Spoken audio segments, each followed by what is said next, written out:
Zadnji puta smo na čitateljskoj radionici Kabinet čuda, koja se odvija u knjižari Fraktura, a financira je grad Zagreb, razgovarali o eseju Virginia Woolf Vlastita soba iz 1929. godine. Esej je u prijevodu Ive Grgić, objavljen u Centru za ženske studije u Zagrebu.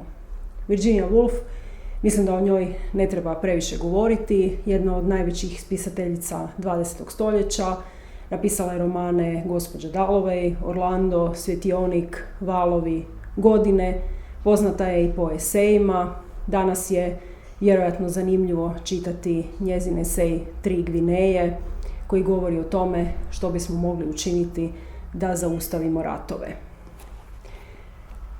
Njezin je najpoznatiji esej Vlastita soba, to je esej o odnosu žena i književnosti.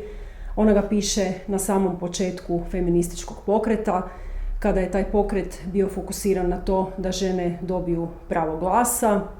Virginia Woolf malo to pitanje produbljuje i piše o razlici između ženske i muške svakodnevice. Konkretnije postavlja pitanje kakvi su društveni i ekonomski preduvjeti potrebni da bi nastalo jedno umjetničko djelo. Ona kaže: umjetničko stvaranje nikome i nikada nije lako.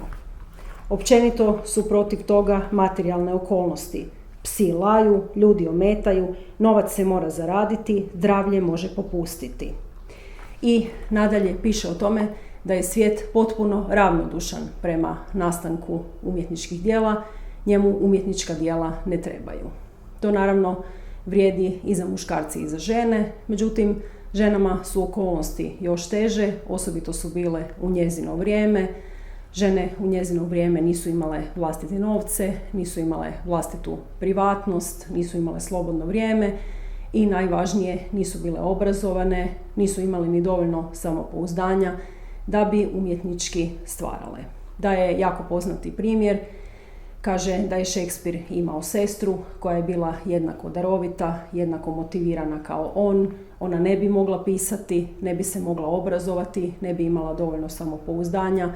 Njezina bi sudbina već bila unaprijed zapečaćena time da se mora za nekog udati, da mora imati djecu i ona naprosto ne bi mogla pisati. Zato je najpoznatija teza ovog eseja da žena koja želi pisati mora imati riješenu egzistenciju, dakle mora imati novca. Ona kaže 500 funti godišnje i mora imati vlastitu sobu koju može zatvoriti vrata da bi se mogla koncentrirati i pisati. Nadalje, piše Virginia Woolf, da bi žene pisale, važno je da imaju uzore, prethodnice koje su pisale prije njih. Ovaj esej nastao je u modernizmu, Ulix je napisan 1922. Dakle samo malo ranije. Elementi modernizma vide se u hibridnosti ovog teksta, to je istovremeno i feministička polemika i književno-teorijski esej, ima elemente fikcije, biografije, ali svakako i autobiografije, jer Virginia Woolf je iz vlastitog iskustva mogla vidjeti da su se ona i njezina sestra školovale kod kuće, koristile veliku biblioteku njezinog oca, dok su braća normalno išla na fakultet. Naravno da se u vrijeme Virginia Woolf su se muška i ženska svakodnevica puno više razlikovale nego danas, ali još uvijek teret privatne sfere puno više pada na žene. Još uvijek mnoge žene nemaju vlastitu sobu u kojoj se mogu baviti sobom i vlastitim interesima, tako da nije čudno da je ova knjiga relevantna i danas, da izlaze stalno nova i nova izdanja. Međutim, mislim da je Vlastita soba jako poznata i jako čitana i zbog svoga stila. To je divno napisan tekst. Virginia Woolf je prava čarobnjakinja riječi. Osim toga, to je tekst koji počinje usred rečenice. Počinje ovako.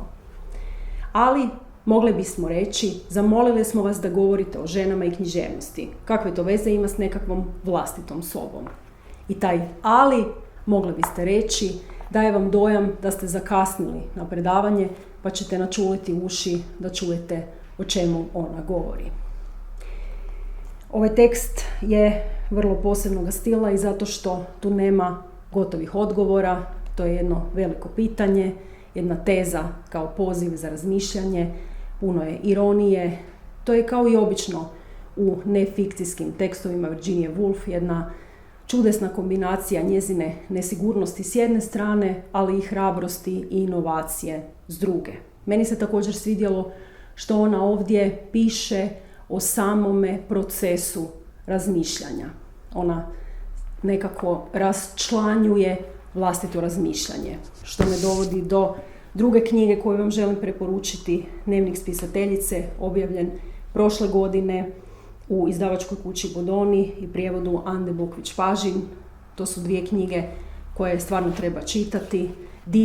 Divno napisani tekstovi koji svjedoče o jednom mislećom životu.